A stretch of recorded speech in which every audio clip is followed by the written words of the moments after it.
자, 이제 기본적인 법률 관계를 몇 가지를 사례 그림을 통해서 확인하고 교과서를 조금 체크하겠습니다.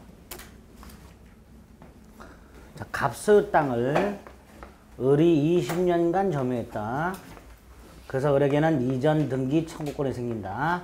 자, 복습. 요거 우리 등기 청구권에서 채권적 청구권이다 그랬습니다. 법률 규정에 의해서 생김에도 불구하고 무슨 청구권? 채권적 청구권 그랬습니다. 원칙적으로 10년의 소멸시효에 걸려요. 다만 을이 점유하고 있으면, 이 부동산을 점유하고 있으면 소멸시효에 걸리지 않는다라고 얘기합니다. 자, 이 상태에서 일단 먼저 을이라는 자가 정에게 미등기 전매를 하는 경우가 있을 수 있어요. 그쵸? 등기하지 않고 마구 팔아먹고 시골 가면 이런 거 많아요. 자, 이때 정,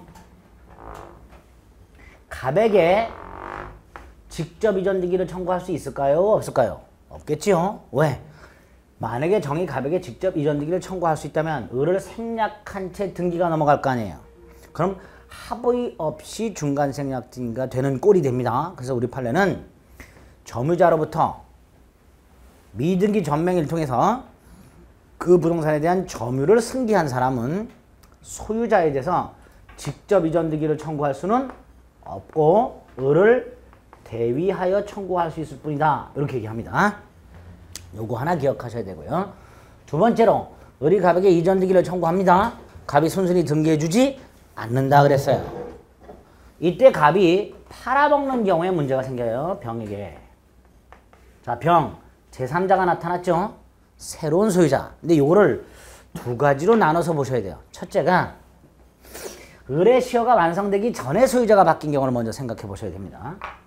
갑소유였었는데 쭉 갑소유였었는데 그 사이에 요때 갑이 병한테 만약에 팔았다. 그러면 요때까지 갑이었고 요때부터 누구로 바뀐 거예요? 병으로 바뀌었죠. 그러면 을의 시효가 완성될 당시의 소유자가 누구예요? 예? 병이죠. 그럼 병한테 이전 등기 청구할 수 있다 없다? 있다 이렇게 돼요.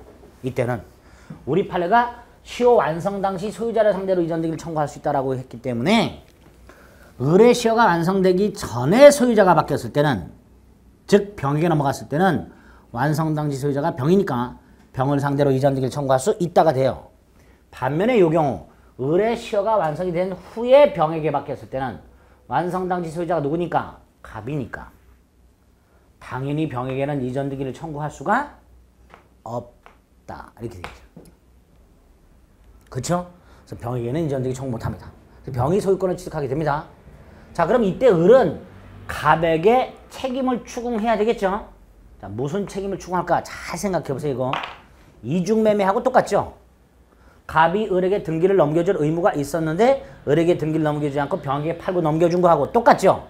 똑같은데 이중매매에서는 둘 사이의 계약관계가 존재하고 있었기 때문에 을은 갑에게 채무 불이행 책임이라는 걸 추궁한다 그랬어요. 근데 지금 이 경우에는 갑과 을에는 계약관계가 존재하지 않습니다. 그래서 을은 갑을 상대로 이거를 추궁하지는 못해요. 채무 불이행 책임.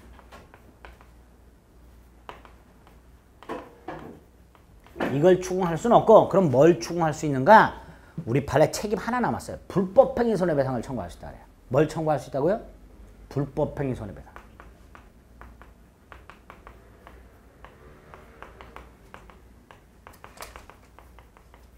이게 가능하다 그래요? 자, 을이 갑에게 책임을 추구할 수 있는 방법. 요겁니다. 을의 시효가 완성되었음에도 불구하고 갑이 을에게 등기를 넘겨주지 않고 제3자에게 팔아넘겼을 때, 을의 시효가 완성됐음에도 불구하고 갑이 제3자에게 팔아넘겼을 때, 이런 법률관계 일단 하나입니다. 또 하나가요. 을의 시효가 완성됐어요. 근데 을이 등기를 아직 넘겨받지 못한 상태야. 그런데 이 땅이 수용이 돼. 수용. 그럼 제3자가 나타난 거하고 똑같죠? 그럼 얘는 더 이상 이전 등기를 넘겨받을 수는 없습니다. 대신 갑이 받게 되는 보상금. 자, 을은 땅 대신 보상금을 청구할 수 있을까? 이걸 대상 청구라고 합니다. 땅 대신 보상금을 청구할 수 있을까? 있을까요? 없을까요? 있다. 그래서 갑이 팔아먹었을 때는 불법행위 손해배상을, 수용일 되었을 때는 뭐를? 대상 청구권을 행사할 수 있다라고 합니다. 근데 이때 을이 갑에게 불법행위 손해배상이나 대상 청구권을 행사하려면 요건이 하나가 더 필요해요. 어떤 요건이냐? 우리 판례 할 때 요 갑이 을의 시효가 완성됐다는 것을 알고 있어야 돼. 알고 있는 상태여서만 을은 갑에게 불법행위 손해배상이나 대상 청구권을 행사할 수 있다고 합니다. 그런데 20년 이상 땅을 방치한 사람이 스스로 을의 시효가 완성됐다는 걸 알 리는 없고 을이 알려줘야 한다라고 해요. 우리 판례가. 다시 말해서 을의 시효가 완성이 되면 을은 갑이 팔아먹거나 수용이 되기 전에 갑에게 이전 등기 청구권을 행사했거나 또는 자신의 시효 완성 사실을 주장했어야 한다. 그래서 갑으로 하여금 자신의 시효가 완성됐다는 것을 알게 했을 때 그런 을만 불법행위 손해배상이나 대상 청구권 행사할 수 있다. 이렇게 얘기합니다. 이게 제일 기초가 되는 내용들 지금 말씀드린 게. 그래서 자 355페이지에 보면요. 맨 밑에 안 가로 4번 등기 청구권. 취득시효가 완성되면 점유자에게 바로 소유권이 생기는 것이 아니고 법률 규정에서 뭐가 생긴다? 등기 청구권이 생긴다. 한 장 넘겨요.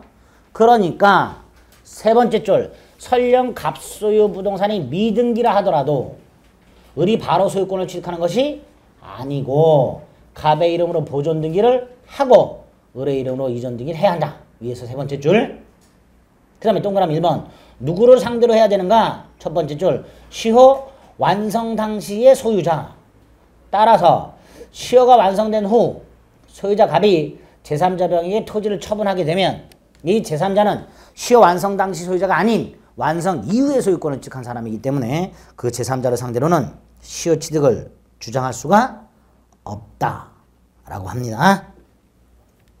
밑으로 쭉 내려가요. 3번 시효 취득한 자로부터 점유를 승계한 자의 법적 지위. 시효 취득한 사람으로부터 그 지위를 승계받은 사람. 뭐라고 돼 있어요? 밑에 소유자에게 직접 취득시 완성으로 인한 소유권 이전 등기를 청구할 수는 없다. 직접은 안 된다. 뭐만 할 수 있다? 오른쪽 대위 행사할 수 있을 뿐이다. 됐죠? 네, 요거 하나 확인하시고요. 그 다음에 한 장 넘깁니다. 양가 5번 소유자가 부동산을 제3자에게 처분했을 때 1번 취득시효 완성 전에 처분했다. 이거 말하는 거예요. 을의 시효가 완성되기 전에 처분했다. 제3자에게.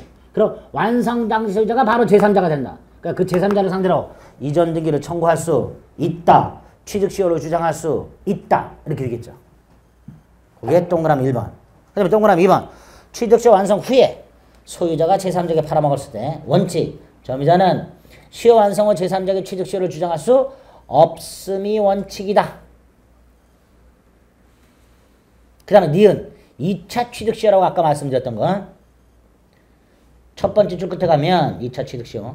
시효 완성 후 소유자가 제3자에게 부동산을 처분했는데 그 제3자에게 소유 명의가 변동된 시점을 새로운 기산점으로 삼아 또다시 20년이 완성된 경우 이걸 뭐라 한다? 2차 취득시효. 그럴 때는 그 소유자가 변동된 때를 기준으로 해서 또다시 제3자에게 취득시효를 주장할 수 있다. 됐죠? 그 다음에 오른쪽. 만약에 갑이 이렇게 병에게 팔아넘겨서 을이 병에게 시효를 주장 못하는 경우, 을이 소유권을 취득하지 못하는 경우, 그럼 을은 갑에게 무슨 책임을 추궁할 수 있을까? 오른쪽 디귿 불법행위 책임을 추궁할 수 있다. 두 번째 줄 물음표 다음에 보면 점유자 을과 소유자 갑 간에는 계약관계가 성립한 것은 아니므로 채무 불이행 책임은 성립하지 않고 뭐가 성립한다? 불법행위 책임이 성립한다. 됐죠? 다만 모르고 처분했다면 아무런 책임을 지지 않는 거예요. 이때 소유자가 시효완성 사실을 모르고 처분했다면 그 밑에 줄 아무런 책임을 지지 않는다. 아까 그래서 을이 갑에게 불법행위 책임을 추궁하려면 갑이 뭐 하고 있어야? 알고 있어야 된다. 알고. 그렇죠? 그렇게 되어 있고요. 밑으로 미음으로 내려갑니다. 취득시효가 완성된 토지가 수용이 됐다. 대상 청구권을 행사할 수 있는가? 있다. 있는데 밑에 세 번째 줄. 시효 완성자 을이 대상 청구권을 행사하기 위해서는 갑의 을에 대한 이전 등기 의무가 이행불능이 되기 전에, 즉 토지가 수용되기 전에 등기명의자 갑에 대하여 점유로 인한 부동산 소유권 취득기간이 만료되었음을 이유로 이전 등기 청구를 행사하였어야 한다. 갑으로 하여금 알게 했어야 한다. 그래야 대상 청구권 행사할 수 있다. 네? 그렇게 체크해 주시면 그것만. 요것만 알아도 한 3분의 2 정도 풀려요. 취득시효 사례 문제. 요 정도만 알아도. 나머지는 너무 세부적인 거고요. 됐습니다. 6번. 취득시효 완성 효과 등기해야만 소유권 취득한다 그랬어요? 그렇죠? 2번 원시 취득입니다. 취득시효를 이유로 하는 소유권 취득은 승계 취득이 아니고 무슨 취득? 원시 취득. 원시 취득이면 보존 등기를 해야 돼요. 근데 여기서는 실무상 무슨 등기한다? 이전 등기. 무슨 등기 한다고요? 이전 등기. 3번. 만약에 얘가 등기를 했다. 을이 점유를 개시한 때부터 시효가 완성된 다음에 을이 만약에 이전 등기를 요때 했다. 그럼 을은 요때 소유권을 취득해야 되죠.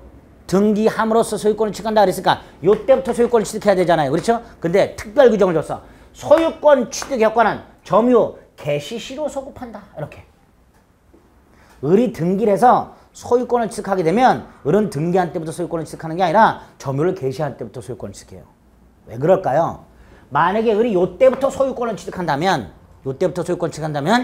요 기간 동안에는 을은 남의 땅을 사용한 거예요. 그렇죠? 그러니까 사용료를 줘야 돼. 근데 이 사용료가 땅값보다 더 비싸. 30년 이상을 썼기 때문에.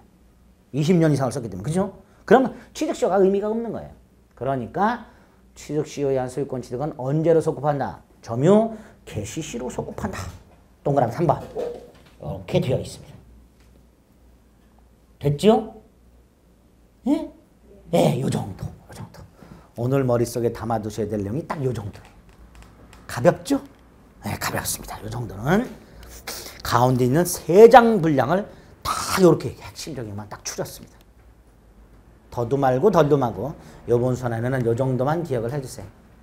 충분합니다. 그럼. 자, 이제 오른쪽 등기부 취득시효로 갑니다. 예. 허탈한 웃음을 짓는 분들이 몇 분 계시네. 허탈하지요? 예, 허탈해. 저 자식이 도대체 뭘 믿고 이 정도는 가볍다고 얘기하는지 말이죠. 지금도 헤비한데 그렇죠? 네, 헤비. 등기부 취득시효는 더 간단합니다. 소유자로 등기된 자가 361페이지 10년간 소유회사로 평안하고 공연하게 선임의 과실 없이 부동산을 점유하면 바로 뭘 취득한다? 소유권을 취득한다 라고 되어 있습니다. 자, 이때 이 소유자로 등기한 사람 소유자일 수도 있고 아닐 수도 있다 그랬어요. 근데 만약에 얘가 소유자가 아니라면 이 등기는 유효 등기예요? 무효 등기예요? 무효 등기예요. 괜찮다. 이 등기는 반드시 적법한 유효한 등기일 필요가 없다. 그런데 등기는 되어 있어야 돼요. 어디에? 등기부에. 이때의 등기부는 당연히 정상적인 등기부여야 되겠죠. 그러니까 우리 이중보존등기서 봤던 거 땅이 하나 있고 등기부가 2개가 있는데 등기 명의는 예를 들어 다르다. 선보존등기가 원인 무효가 아닌 후보존등기는 무효가 된다 그랬죠. 후보존등기가 무효가 되었다는 건 이 후보존등기부는 등기부가 아니라는 거예요. 이건 아예. 연습장이다라고 생각하시면 돼요. 이건 아예. 그러니까 여기에 아무리 소유자로 등기가 되어 있다 하더라도 이건 등기가 아닌 거예요. 그럼 이 경우에는 10년이 아니라 100년이라도 등기부 취득시효를 인정할 수가 없는 겁니다. 그럼 결론. 소유자로 등기 요구와 관해서 그 등기 자체는 적법 유효한 등기일 필요가 없으나 등기가 되어 있는 등기부만큼은 정상적이고 적법한 등기부여야 한다. 이렇게 결론 내리시면 되죠. 이렇게 소유자로 등기가 되어 있는 거 그거 기억하시면 돼요. 동그라미 1번 등기 적격성 첫째, 둘째. 그 다음에 10년간 점유할 것이라고 되어 있어요. 그럼 보세요. 소유자로 등기한 상태에서 10년을 점유해야 되니까 등기도 10년이어야 되죠. 그런데 이런 경우가 생겼어. 갑으로부터 땅을 등기와 점유를 넘겨받았는데 앞불사 얘가 3년밖에 안 됐어. 등기부 취득시효 인정 못 받죠. 근데 봤더니 갑이 등기하고 점유가 된 게 7년이야. 이때 점유. 아까 점유 병합 인정돼야 안 돼요? 인정된다 그랬죠? 아싸! 그런 이거 주장해요. 몇 년 점유? 10년. 근데 등기병합이란 건 없었어요. 여기서 걸려 이거 병합시킬 수 있냐? 우리 판례 있다. 이거 인정 안 하면 이거 인정하는 거 의미 있냐 없냐? 없다 말이죠. 그러니까 이게 인정되고 조문에서 그럼 이것도 인정해 주자. 그래서 점유승계뿐만 아니라 뭐도 인정된다. 등기승계도 인정된다. 전 등기명인의 등기까지 합하여 전 점유자의 점유까지 합하여 10년이면 충분하다. 라고 얘기합니다. 그게 동그라미 2번 10년간 점유했어요. 됐죠? 그래서 등기승계까지도 인정합니다. 그래서 첫 번째 조건 보면 점유승계는 민법 규정으로 인정되나? 아까 인정했어요. 점유의 병합이라고. 근데 등기승계는 인정 규정이 없단 말이지. 없으니까 이거 인정할까 말까 고민하다가 우리 판례 인정된다. 두 개. 됐죠? 자, 등기부칙시효는 일단 두 가지만 체크합니다. 오른쪽 양가로 2번 등기부취득시효는 점유취득시효와는 달리 이미 뭐가 돼 있으니까 소유자로 등기되어 있으니까 바로 소유권을 취득하겠죠? 바로 소유권을 취득하게 됩니다. 됐습니다. 자, 이 상태에서 등기가 되어 있는 상태에서 10년이 되어서 소유권을 취득을 했어. 근데 진짜 소유자, 만약에 이 땅이 진짜 소유자가 있다. 뚜껑 열리죠? 그 진짜 소유자가 서류를 위조해서 이 을등기를 불법적으로 말소시켰어. 소유권 상실해요? 소유권 그대로 존속해요? 존속하죠? 등기가 불법 말소된 경우에는 권리는 소멸하지 않는다 그랬으니까 등기부 취득시효가 완성된 사람이 이미 완성돼서 소유권을 취득한 사람이 그 등기가 누군가에서 불법적으로 말소가 되었다 하더라도 이미 취득한 소유권을 상실하지 않는다. 그렇게 되겠죠. 그게 양가로 2번에 있는 효과에 있는 내용입니다. 그렇게 체크하시면 됩니다. 끝. 동산 몰라도 돼. 자, 그래서 법률 규정에 의한 소유권 취득 중에서 제일 중요한 취득시효와 관련된 기본 뼈대를 말씀을 드렸습니다. 좀 엉성한 뼈대이기는 하나 이것과 또 갖고도 큰 고기는 잡을 수 있습니다. 됐습니다. 조금 더 촘촘하게 해드릴게요. 이제. 자, 364페이지부터는 조문만 확인하시면 됩니다. 법률 규정에 의한 소유권 취득의 두 번째, 무주물 선점, 유실물 습득, 매장물 발견. 무주물이란 건 소유자가 없는 물건을 말할 것이고요. 부동산, 동산 두 개가 있는데 무주의 부동산은 국유입니다. 결국 무주의 동산만 선점의 대상이 되는데 소유의 의사가 필요하다는 거 확인하세요. 소유의 의사로 점유라고 돼 있죠. 과거 시험 지문 중에 무주물 선점의 경우에는 소유의 의사를 요하지 아니한다. 이렇게 나온 적이 있어요. X 소유의 의사를 요한다. 그거 기억하시면 돼요. 그 다음에 밑에 유실물이라고 되어 있는데 유실물이란 건 잃어버린 물건이죠. 우리 홍수 같은 거 나면 지금은 안 그렇지만 과거에는 뭐 강물이로 돼지 둥둥 떠내려오는 거 있어. 그게 유실물이야. 이걸 건졌어. 습득이야. 이 사람이 언제 잡아먹을 수 있냐? 6개월 지나면 잡아먹을 수 있어요. 소유자를 찾는 공고를 해야 돼요. 이건 무주물이 아니니까 유실물법에 의해서 뭐 해라? 공고. 이렇게 생긴 돼지가 둥둥 떠내려왔는데 소유자가 나타나시오라고. 근데 6개월이 지날 때까지 안 나타났어? 그럼 습득한 자가 잡아먹으면 됩니다. 그게 유실물 습득이에요. 당연히 유실물도 둥둥 떠내려올 수 있는 것은 동산의 하나겠죠? 부동산은 유실물이 있을 수 없습니다. 소유의 의사도 요하지 않습니다. 마지막 줄에 무주물 선점은 소유의 의사가 필요했지만 유실물 습득은 소유의 의사를 요하지 않습니다. 마지막 줄에 있습니다. 364페이지 소유의 의사를 필요로 하지 않는다. 자, 마지막이 매장물인데요. 매장물이란 토지나 물건에 매장되어 있는 물건을 말합니다.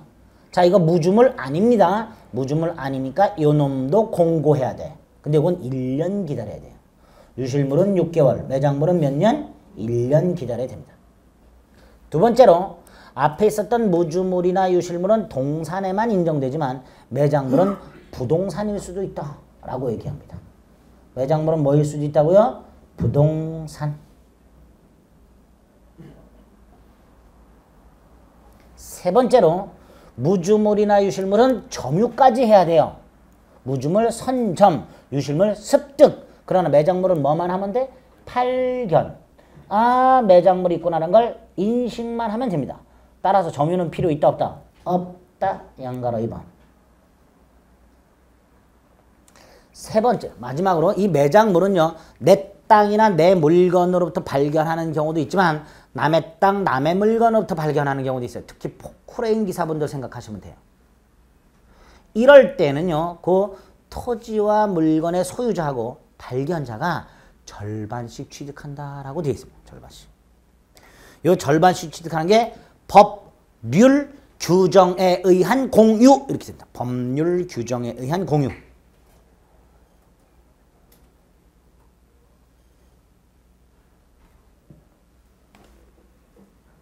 됐죠? 자, 무주물 선점, 유실물 습득, 매장물 발견과 같은 민법상 제도를 통해서 소유권을 취득할 수 있는 길도 열려 있습니다. 그 다음에 이제 4절에 보면 부합, 혼화, 가공이라고 되는데 이 세 가지를 합쳐서 뭐라고 한다? 첨부. 첫 번째 줄에 있죠? 첨부라고 하면 이라고 있습니다. 자, 이런 경우를 생각해 보시기 바랍니다. 첨부.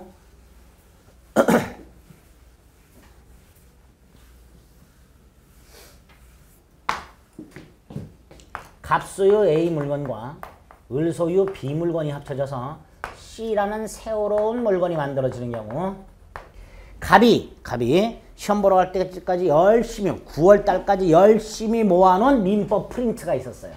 집게로 갖고 다닙니다. 집게로 찝어서. 을은 각개로운 프린트를 열심히 모았습니다. 역시 집게로 갖고 다니고 있어요. 그러다가 둘이 눈이 딱 맞았어. 야, 이거 우리 재본해서 1차 자료집으로 만들자. 합쳐서 1차 자료집으로 만들어버렸어요.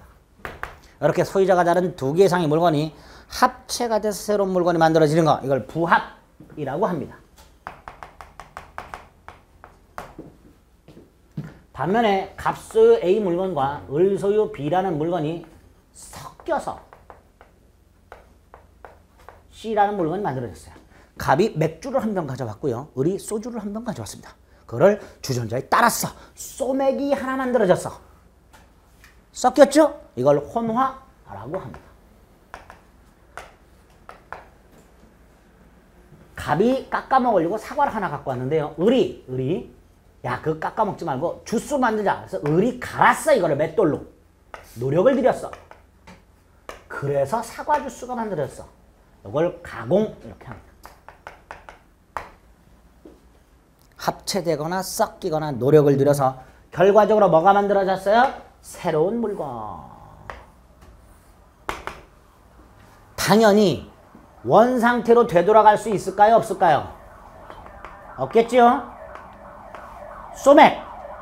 다시 소주와 맥주로 분리할 수 있어요? 없어요? 없지. 원상복구 금지. 이거는 지킬 수밖에 없어요. 강행. 원상복구 금지. 강행 규정입니다. 두 번째로 이 새로운 물건은 누가 소유권을 취득할까요? 갑과 을이 협의하면 돼요. 네가 가져라, 내가 가져라 이렇게. 협의가 안 될 때 민법이 적용됩니다. 소유권 귀속 규정이 있어요. 요거는 갑과 을이 협의로 소유자를 정하면 되고 안 될 때 민법이 보충적으로 적용되기 때문에 임의규정 이렇게 됩니다. 소유권 귀속에 관한 규정은 무슨 규정? 임의규정. 세 번째로 갑이 만약에 소유권을 취득했어요. 갑이 새로운 물건에서 갑이 소유권을 취득했습니다. 을은 소유권 상실했죠. 을에게 보상을 해야 되겠죠. 그런데 우리 쿨해. 자기는 보상 안 받아도 되는데 너 그냥 가져. 괜찮습니다. 그러니까 이건 꼭 지키지 않아도 되는 규정. 꼭 지키지 않아도 되는 규정. 네 번째, 요 갑소유 A 물건에 예를 들어서 병이라는 자가 권리가 있었어. 제한물권 같은 거. 그런데 이 A라는 물건이 B라는 물건과 합체가 되면서 이 A라는 물건은 완전히 사라져요. 지구상에서. 그럼 요놈 권리도 소멸해요. 요놈 권리도 소멸하니까 억울하죠. 병은. 당연히 병에게도 보상해야 되겠죠. 그런데 갑과 을이 야 병한테는 보상하지 말자. 그렇게 하면 돼요 안 돼요? 될까요 안 될까요? 안 되죠. 지들 멋대로 병한테는 보상하지 말자. 이러면 안 돼요. 이거는 강행규정. 자, 첨부라는 게 세 가지가 있다. 그런 첨부가 일어나게 되면 민법에는 네 가지 효과를 규정하고 있다. 네 가지 효과. 원상복구 금지, 새로운 물건에 대한 소유자가 누구냐? 소유권을 상실한 사람에게 보상하라. 혹 제3자 권리가 있었다. 그 제3자에게도 보상하라. 네 가지 규정을 두고 있고 이 네 가지 규정 중에 두 개는 강행규정, 두 개는 임의규정. 이렇게 일단 머릿속에 담습니다. 됐죠? 네? 그리고 어떻게 규정이 되어 있는가를 간단히 체크하시면 돼요. 먼저 이 두 놈은 동산에만 인정됩니다. 동산. 부합이 문제가 된댔어요. 부합. 부합이라는 것은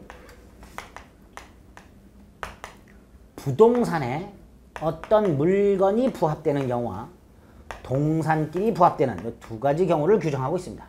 부동산에 물건이 부합되는 경우와 동산끼리 부합되는 경우. 그 중에서도 이게 핵심입니다. 자, 이때 부합되는 이 물건 부동산일 수도 있고 동산일 수도 있다라고 얘기해요. 자, 먼저 동산인 경우 생각해 봅니다. 건물이 뼈대가 다 지어졌어요. 창문 틀이 붙겠죠, 이제. 자, 건물 짓다가 창문 틀을 주문을 합니다. 창문 틀을 딱 붙였어요. 이게 부합이에요. 건물이라는 부동산에 창문 틀, 동산이 붙었죠. 부동산에 동산이 부합하는 경우. 이렇게 됩니다. 건물을 갑이 갖고 있다가 증축을 합니다. 그럼 우리 대법원은 건물이라는 부동산이 붙은 거다. 이렇게 얘기를 해요. 그럼 부동산에 뭐가 부합할 수도 있다? 부동산이 부합할 수도 있다. 그래서 우리 대법원은 부동산에 부합되는 물건은 부동산일 수도 있고 동산일 수도 있다. 첫 번째. 두 번째로 그럼 이 물건은 누구 거냐? 원칙. 기존 부동산 소유자의 소유. 전체적으로 누구 소유? 기존 부동산 소유자의 소유. 특히 우리 판례는 부합되는 물건의 가액이 기존 부동산 가액을 현저히 초과하더라도 원칙적으로 기존 부동산 소유자에게 속한다. 2층짜리 건물에다가 13층을 증축해서 15층짜리로 만들었어. 전체가 누구 거냐? 기존 2층짜리 건물 소유자. 증축된 부분의 면적이 훨씬 크고 그 증축된 부분의 가액이 기존 건물 가액을 현저히 초과하더라도 전체적으로 증축된 건물은 누구의 소유에 속한다? 기존 건물 소유자에게 속한다. 이걸 판례. 원칙이 그렇게 되어 있기 때문에. 단 예외가 있습니다. 예외. 원칙은 예인데요. 예외. 타인이 정당한 권원에 의하여 이 물건을 부속시킨 때에는 이렇게 나와요. 부속. 부합이라고 안 나오고 부속이라고 나와요. 이 부속이라는 건 부합과는 달리 부합은 요 창문 틀이 건물에 들러붙어서 창문 틀이 건물의 구성 부분이 되어버리는 것. 이게 부합인데 부속은 반대로 독립성이 인정되는 걸 부속이라고 표현을 해요. 그럼 타인의 정당한 권한에서 부속시켰다라는 말 자체는 이 물건이 기존 부동산에 부합되었다 안 되었다? 안 되었다 이런 뜻이에요. 그럼 요것만 따로 누구의 소유? 부속, 시킨 자 소유 이렇게 됩니다. 그럼 다시 건물로 가봅니다. 갑소유 건물에 을이 증축을 했다.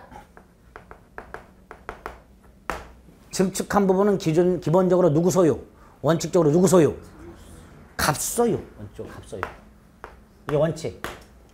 단 얘가 갑으로부터 이 건물을 임차를 했고 and 갑의 승낙을 받아 증축. 그럼 정당하게 증축을 했죠. and 증축한 이 부분이 구조상 이용상 독립성을 가지고 있어. 독립됐죠?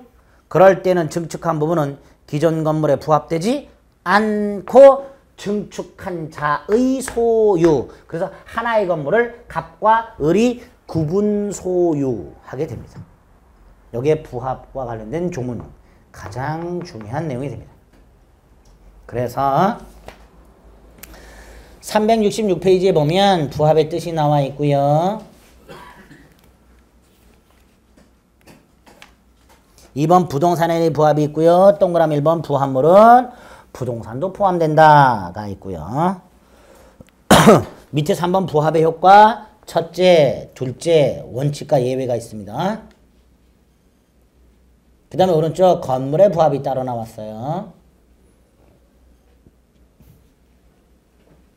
건물의 부합에서 하나, 둘, 셋, 넷, 다섯, 여섯, 일곱, 여덟, 아홉 번째, 세 번째 문단. 반면 타인 소유 건물을 증축 또는 개축한 경우 그 증개축 부분은 누구 소유냐? 원칙적으로 기존 건물의 소유자에게 속한다. 다만 타인 권한에 의해서 증개축한 부분이 구조상, 이용상 독립성을 갖추고 있다면 그 부분만 따로 누구 소유다?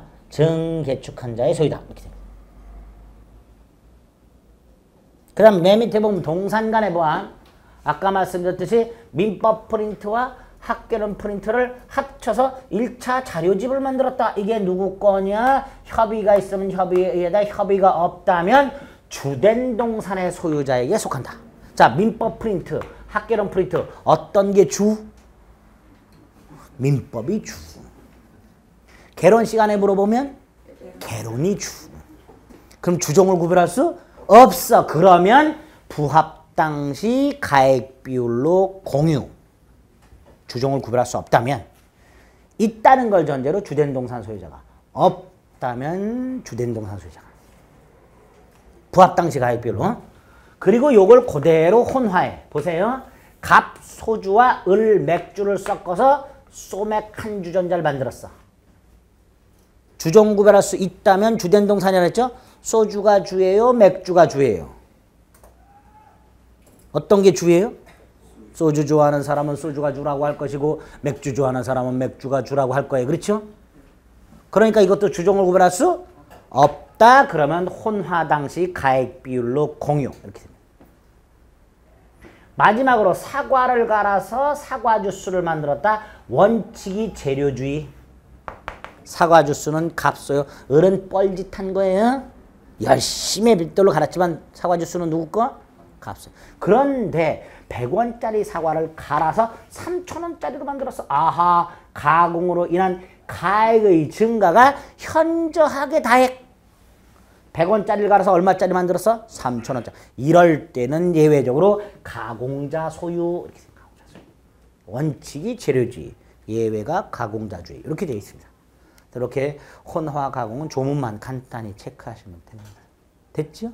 끝. 네. 법률 규정의 소유권 다 봤어요. 넘겨봤더니 369페이지 뭐가 나왔어요? 소유권의 터잡은 물권적 청구권. 이거 아까 점유보호 촉구하고 똑같습니다. 반환, 방해 제거, 방해 예방 세 가지가 있습니다. 조문만 간단히 확인합니다. 213조 소유자는 그 소유에 속한 물건을 점유한 자에게 반환을 청구할 수 있다. 아까 점유권처럼 침탈 이런 거 있어요? 없어요? 없어요. 뭐 1년 내 행사라 이런 거 있어요? 없어요? 없어.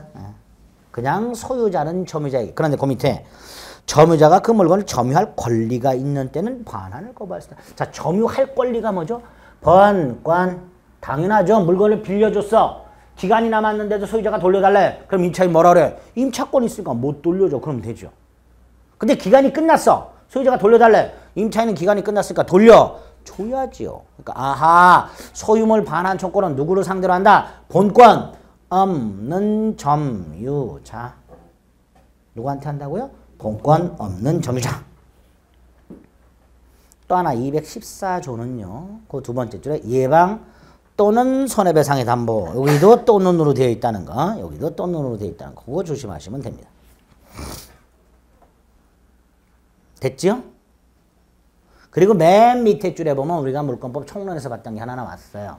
소유권과 소유권의 터잡은 물권적 청구는 운명은 같이 하니까 소유권을 양도한 사람, 당연히 소유권의 터잡은 물권적 청구도 넘겨주었기 때문에 소유권을 양도한 전 소유자가 소유권의 터잡은 물권적 청구를 행사할 수는 없다. 우리가 물권 총론에서 봤던 내용이 그 마지막 369페이지 맨 밑에 양가로 1번 전소유자는 물권적 청구를 가지는가? 안 가진다. 안 가진다. 됐죠? 예? 또 하나 371페이지 맨 위에 4번 점유자가 그 물건을 점유할 권리를 가진 때, 즉 본권을 가진 때 이때는 어때요? 반환을 거부할 수 있다 그랬죠? 자, 요거와 관해서 약간 문제가 되는 게 하나가 있어요. 이런 경우를 볼까요? 갑이 을에게 뭐 예컨대 땅을 팔았어요. 그리고 얘한테 점유를 넘겨줍니다. 근데 등기는 아직 안 넘어갔어요. 등기가 안 넘어갔다면 소유자는 여전히 누구예요? 등기를 안 넘겨줬다면 여전히 소유자는 누구예요? 갑이지요. 갑. 그리고 요 놈이 미등기 전매를 해요. 또. 그리고 병에게 역시 점유가 넘어갑니다. 역시 병도 아직 등기는 하지 않았어요. 자, 이때 먼저 여기까지 있을 때 을은 점유권만 있죠? 본권이 있어요? 없어요? 본권이라 하면 뭐 소유권 같은 거 말하는데 일단 을은 소유권 없고요. 그럼 뭐 지상권, 지역권, 전세권 있나? 그것도 없어. 유치권, 직권, 저당권 있나? 그것도 없어. 그럼 결국 얘는 본권 없는 점유자. 그렇죠? 본권 없는. 그럼 얘는 소유자. 좀 전에 213조가 뭐라 그랬어요? 소유자가 누구를 상대로 반환 청구? 본권 없는 점유자를 상대로. 그럼 이렇게 말하겠죠. 부동산 매도인은 그 부동산을 매각하여 점유를 이전한 경우에도 매수인이 등기하지 않고 있다면 소유물 반환을 청구할 수 있다. 이렇게 돼버려요. 제가 물건 이렇게 팔아서 건네줬어요. 그러고 나서도 등기가 안 넘어갔다. 그러니까 도로 돌려달라 그래. 매수인이 도로 돌려줄까요? 아, 매수인, 아, 내가 아직 소유자가 아니니까 돌려줘야지. 돌려줬다가 나중에 등기하면 다시 받아야지. 이래요? 길길이 뛰겠죠. 미쳤냐 이 자식아. 너 나한테 돈 다 받아 처먹었잖아 이 자식아. 이제 와서 물건을 돌려달래. 미쳤냐. 뭐 육두문자 듣습니다. 갑은. 근데 법적으로는 얘가 지금 본권이 있어요 없어요? 없단 말이에요. 심각한 문제가 생겨요. 그래서 우리 판례는 고민하다 이렇게 말을 합니다. 부동산 매수인은 부동산을 인도받아 점유하고 있다면 그 매수인의 지위에서 그 부동산을 점유엔 사용 수익할 권리가 있다. 그게 본권이다라고 말을 해요.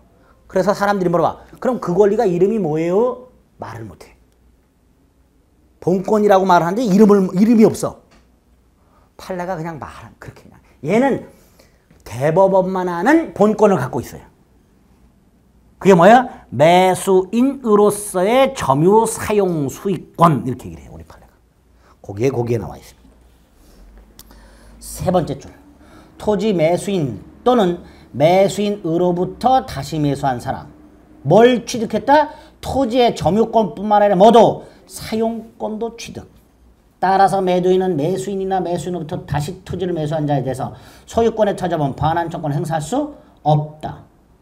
그래서 그 밑에 또 이렇게 말. 대지의 매수인은 아직 등기를 이전받지 않았다 하더라도 매매계약의 이행으로 대지를 인도받은 때는 이를 점유 사용한 권리가 생긴 것으로 보아야 할 것이고 점유권만 아니라 뭐도 있고 사용수익권도 있고 그래서 이게 뭐냐 그랬더니 대법원이 그냥 받아들여야 자식아 이렇게. 이게 무슨 권이에요? 물어보면 말을 못해. 왜? 이런 권은 없어요. 민법에. 근데 판례가 어쩔 수 없이 그런 게 있고 따라서 소유자는 반환을 청구할 수 없다. 이렇게 이야기 됩니다. 됐지요? 네, 됐습니다. 뭐 그 정도. 자, 소유권의 터잡은 물권적 청구권까지를 봤습니다. 자, 이제 마지막 공동소유 하나 남았습니다.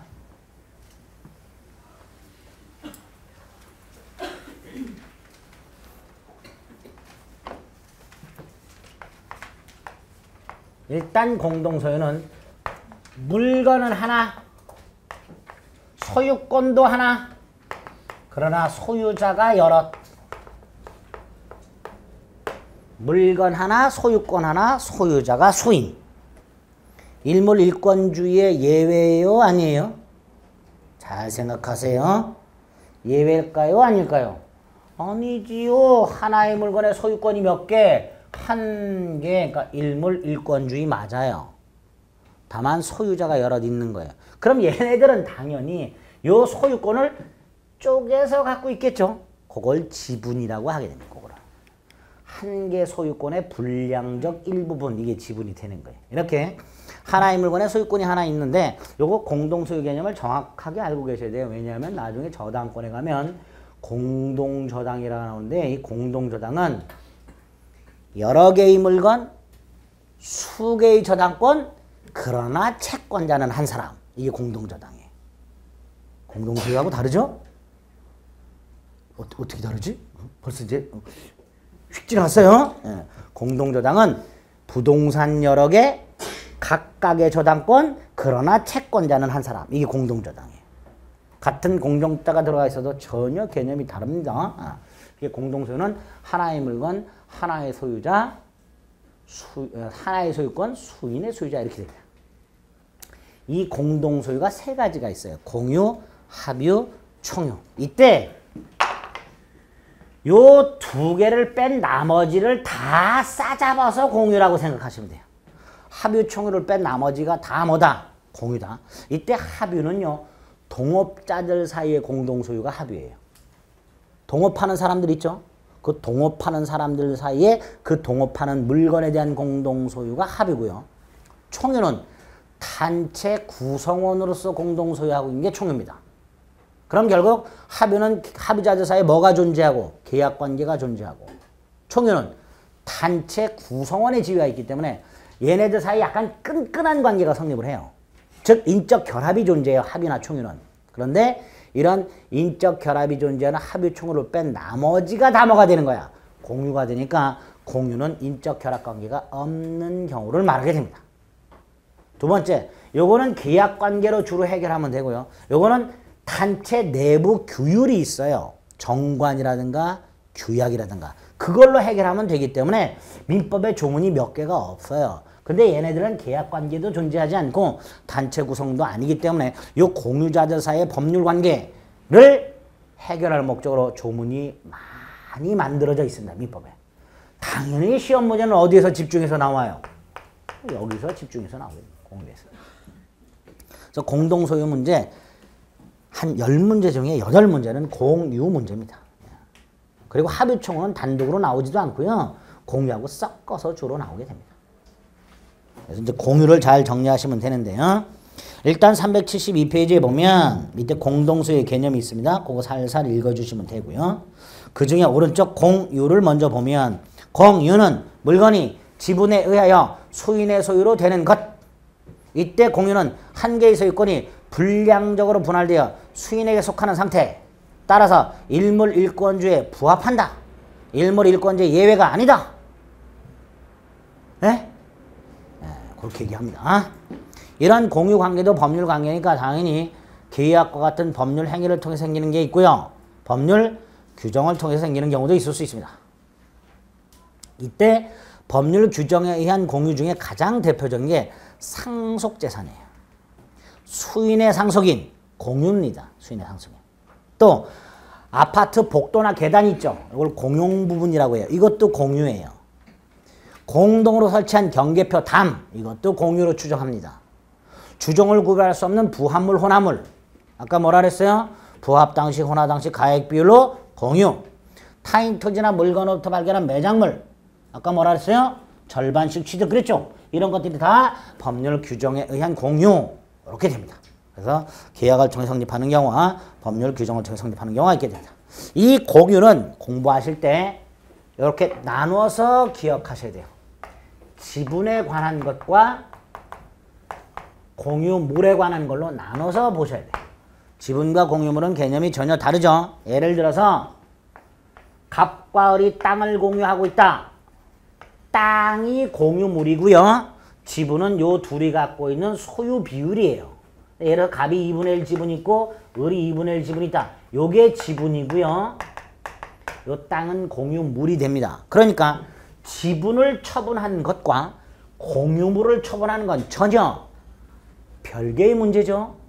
그래 안 그래요? 전혀 달라요. 지분 처분, 공유물 처분 구별하실 수 있어야 돼요. 이거 구별 못하시고 시험 붙으신 분들 중에서도 내가 지금 공유 땅이 있는데 돈이 필요한데 이거 지분을 처분하려고 그랬더니 다른 공유자가 동의를 안 해준다고 고민하시는 분들이 계죠. 지분을 처분할 때는 다른 공유자의 동의 따는 필요 없습니다. 땅을 처분할 때 동의 안 해주면 이런 좀 문제가 생겨요. 그러나 지분은 땅, 공유물과는 전혀 별개다라고 생각하셔야 돼요. 자, 그래서 374페이지에 보면 지분이 먼저 나와 있습니다. 지분의 성질, 각 공유자가 목적물에 대해서 가지는 소유 지분 비율, 소유의 비율을 말한다 라고 돼 있죠. 이 지분 비율은 당사자 협의로 정해지는 경우, 법률 규정에 의해서 정해지는 경우 등이 있을 수 있는데, 만약에 지분 비율이 정해져 있지 않아서 당사자의 지분 비율이 얼마인지를 모른다, 이렇게 모를 때 무슨 규정이 있을 수 있다 그랬어요? 추정. 그래서 균등 추정하는 규정을 두고 있습니다. 균등 추정. 3번, 아까 말씀드렸듯이 지분은 얼마든지 뭐 할 수 있다?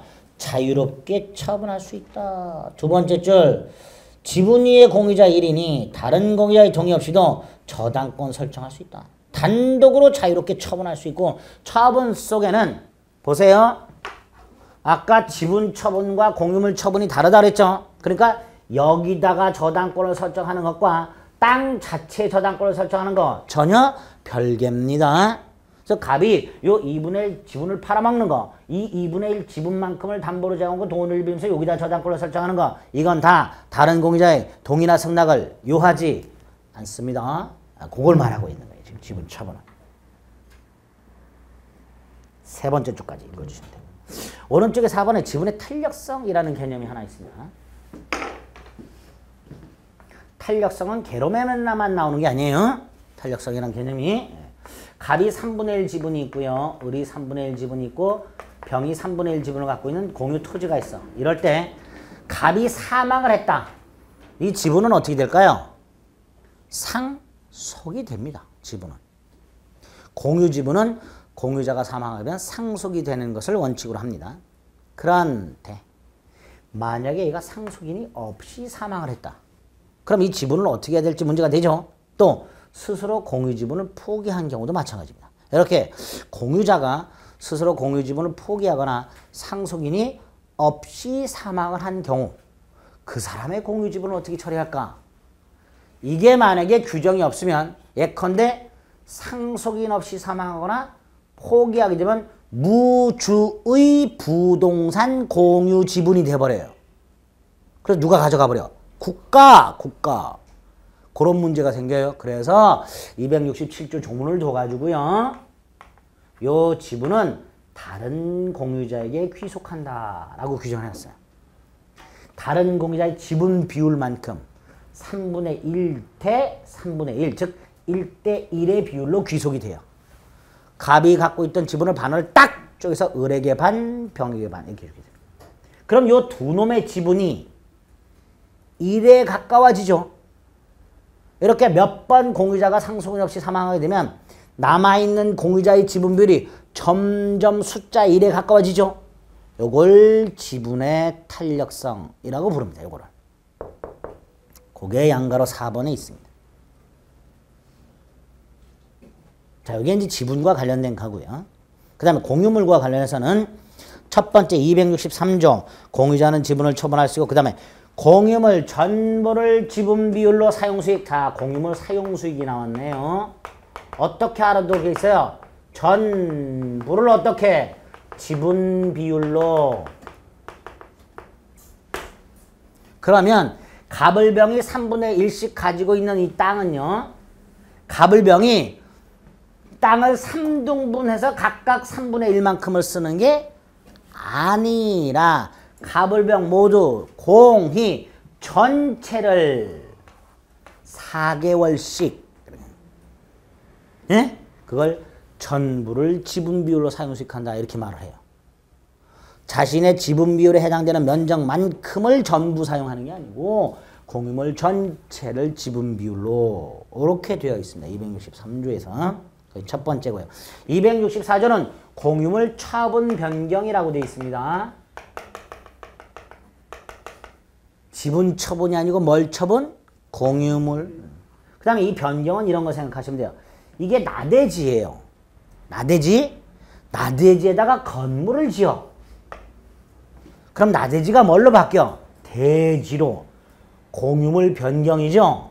이렇게 공유물을 처분하거나 공유물을 변경할 때는 전원동의를 받아라 라고 되어 있어요. 공유자 전원동의. 거기에 264조. 265조 공유물 관리. 자, 관리는 원래 세 가지예요. 보존, 이용, 계량. 예를 들어서 갑을병이 공동으로 공유하는 자동차가 있다. 자동차가 고장났다. 고치는 게 보존이에요. 이용. 그 갑을병이 공유하는 자동차를 정에게 빌려주고 차임을 받아. 즉 수익을 내. 수익을 내는 게 이용. 계량. 멀쩡한 자동차를 휠 바꿔, 썬루프 설치해, 출력 올려, 에어스커트 달아 등등 해서 차값을 올려 가액을 증가시켰죠. 요게 계량. 수리, 임대, 가액 증가 이렇게 생각하시면 돼요. 요걸 합쳐서 관리라고 하는데 이 관리는 원래 지분 과반수로 결정하라고 되어 있어요. 근데 요 놈만 따로 각 공유자가 단독으로 이렇게 빼놨어요. 보존만 따로. 그래서 요 두 개가 지분 과반수로 결정. 그러면 보세요. 공유 토지를 팔아먹거나 변경하는 건 전원동의가 필요하지만 임대하는 건 어때요? 지분 과반수로 정할 수 있죠. 전원동의가 필요 없어요. 그럼 이렇게도 말할 수 있죠. 내가 과반수 지분권자야. 얘가 3분의 2고요. 얘네들이 6분의 1밖에 안 돼. 그럼 얘가 과반수 지분권자죠. 얘가 땅을 팔아먹을 때는 전원동의를 받아야 되지만 빌려줄 때는 단독으로 정할 수 있죠. 예? 지분 과반수로 정할 수 있도록 되어 있기 때문에 공유물을 빌려줄 때는 단독으로 할 수 있게 되어 있습니다. 그게 265조. 266조. 공유물에 관한 부담. 이건 뭘까요? 땅에 부과된 세금 같은 거 생각하시면 돼요. 이거 어떻게 부담해야 될까요? 당연히 지분 비율로 부담을 해야죠. 그런데 갑과 을은 자신의 지분만큼 세금을 냈는데 이 자식이 안 내고 있어. 즉 공유자가 자신의 지분 비율만큼 부담하고 있는 의무를 이행하지 않고 있다. 이때 다른 공유자들이 지분을 팔아라. 지분 매수할 수 있도록 되어 있습니다. 이 경우 얘가 1년 이상 자신의 의무를 지체해야 돼요. 몇 년? 1년. 266조 1항. 공유자는 지분 비율로 관리 비용 기타 의무를 부담하는데 이항. 공유자가 1년 이상 그 의무를 지체하면 다른 공유자는 상당한 가액으로 지분을 매수할 수 있다. 이렇게 되어 있습니다. 됐지요? 그거 기억하시면 됩니다. 자, 조문만 확인합니다. 네, 됐습니다. 자, 쭉 넘어가서요. 380페이지. 자, 공유물 마지막에 나오는 게 분할입니다. 분할. 아까 공유에서는 지분 처분의 자유가 있다 그랬죠? 네? 요것도 자유가 있어요. 분할의 자유도 있습니다. 그래서 공유에는 자유가 두 개가 있어. 지분 처분의 자유와 공유물 분할의 자유. 물론 법률 규정에서 분할이 금지되는 경우도 있습니다. 집합 건물, 아파트, 복도나 계단 이거 분할 못하겠죠? 이렇게 법률 규정에서 분할이 금지되는 경우도 있고요. 당사자가 분할하지 않기로 특약을 할 수도 있어요. 다만 요 분할하지 않기로 하는 특약은 5년을 넘지 않는 범위 내에서만 할 수 있도록 되어 있습니다. 5년을 넘지 않는 범위 내에서 분할하지 않기로 특약할 수 있다. 이렇게 법률 규정에서 분할이 금지가 되어 있거나 당사자 간에 분할하지 않기로 하는 특약이 있는 경우를 빼고는 뭐가 있다? 분할의 자유가 있다. 이때 이 분할의 자유라는 건 이런 의미입니다. 갑을병이 공유하던 땅이 있는데요. 얘가 더 이상 공유관계가 지겨워. 을병 꼴도 배기 싫고 그래서 얘가 아유 나 분할해야지 라고 분할을 청구합니다. 분할하자. 이때 을병은 분할을 원하지 않아. 자, 이때 분할을 원하지 않는 을병. 갑의 분할 청구 거절할 수 있을까요? 없을까요? 갑은 분할을 원하는데 을병은 분할을 원하지 않아. 그래서 갑이 병에게 분할하자. 그랬더니 을병이 노해. 노할 수 있을까요? 없을까요? 없어요. 만약에 을병이 노할 수 있다면 갑은 분할의 자유가 없는 거나 마찬가지예요. 그 분할의 자유라는 건 공유자 중 1인이 분할을 청구하게 되면 다른 공유자들은 설령 분할을 원하지 않더라도 공유자 전원은 일단 분할 협의에 응할 의무가 생긴다 라고 얘기합니다. 그래서 갑이 공유자가 다른 공유자를 상대로 하는 분할 청구권은 다른 공유자의 동의나 승낙이 필요 없는 형성권. 두 번째로 이때의 분할 협의라는 건 분할할지 말지를 협의하는 걸까요? 이걸 분할할까 말까를 협의하는 걸까요? 아니에요. 어떻게 분할할 것인가? 분할 방법을 협의하는 거예요. 뭘 협의하는 거라고요? 분할 방법.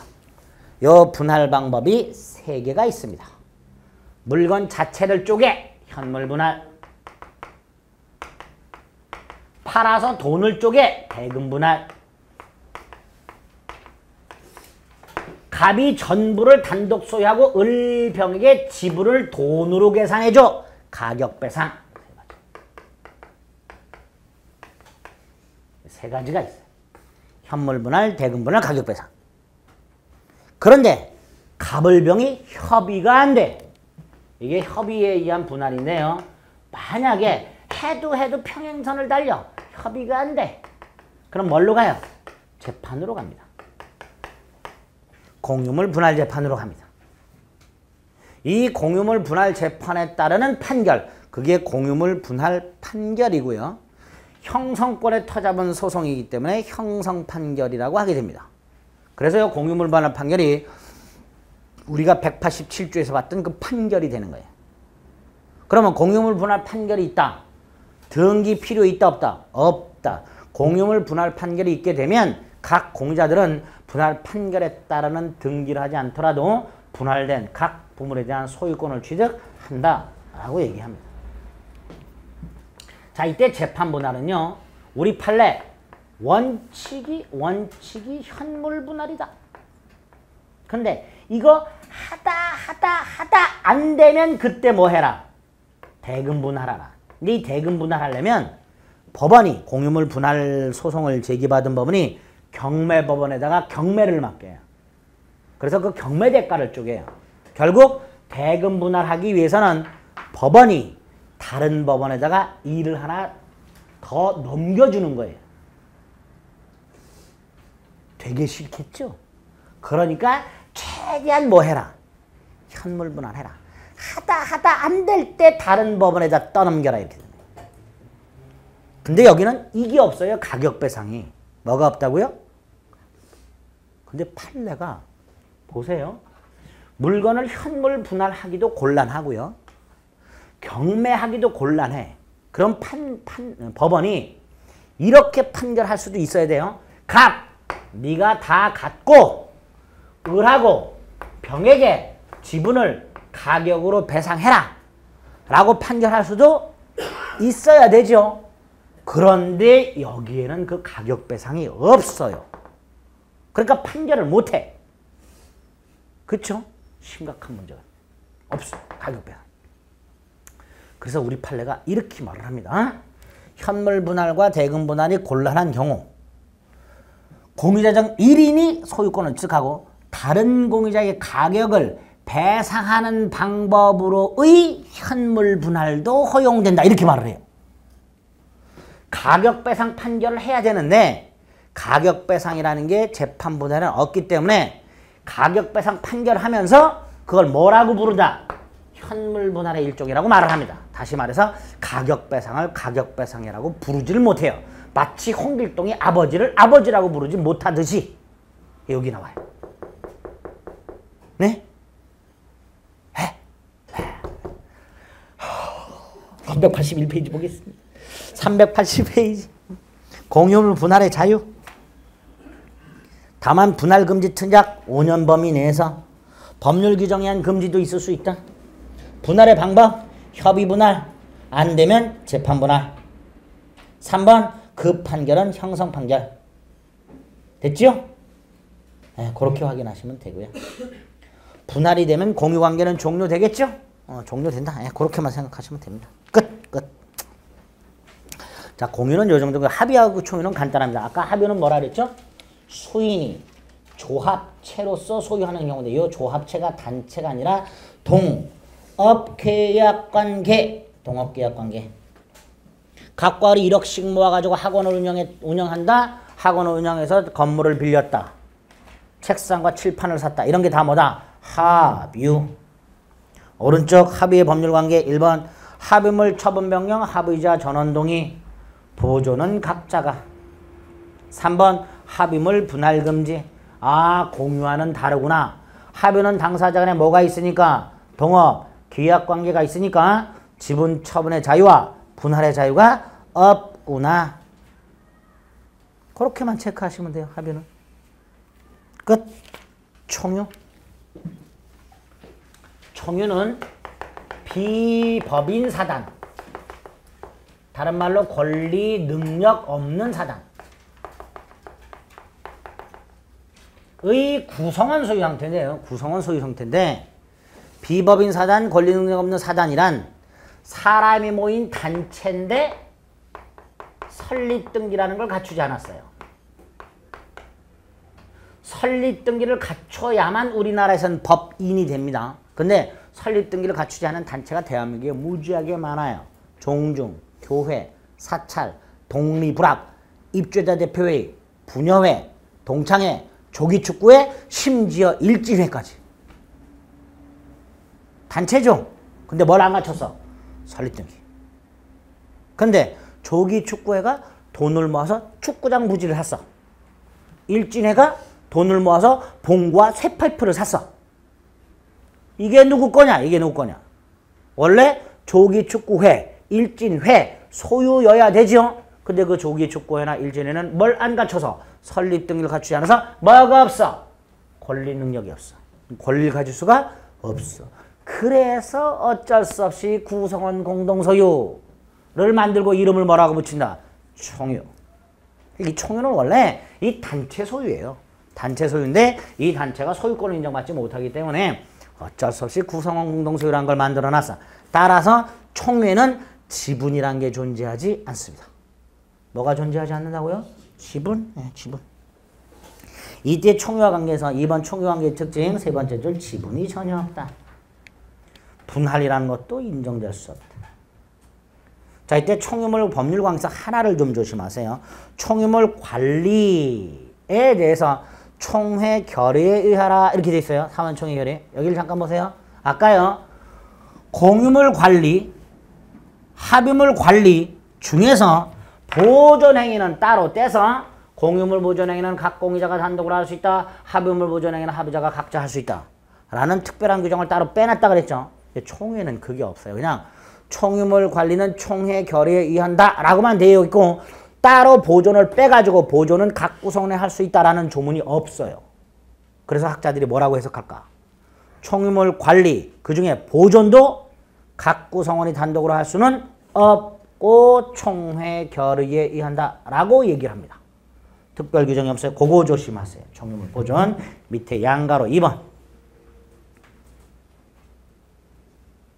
총유물 보존은 어떻다고요? 각 구성원이 단독으로 할 수 있다 그러면 큰일 나고 총회 결의를 거쳐야 한다. 384페이지 맨 밑에 줄 끝부분. 특별한 사정이 없는 한 사원총회의 결의를 거쳐야 한다 라고 되어 있습니다. 요거만 보시면 됩니다. 됐죠? 예? 네, 여기까지 소유권이요. 잠시 쉬겠습니다. 네, 머리가 터질 것 같지요? 네, 괜찮습니다.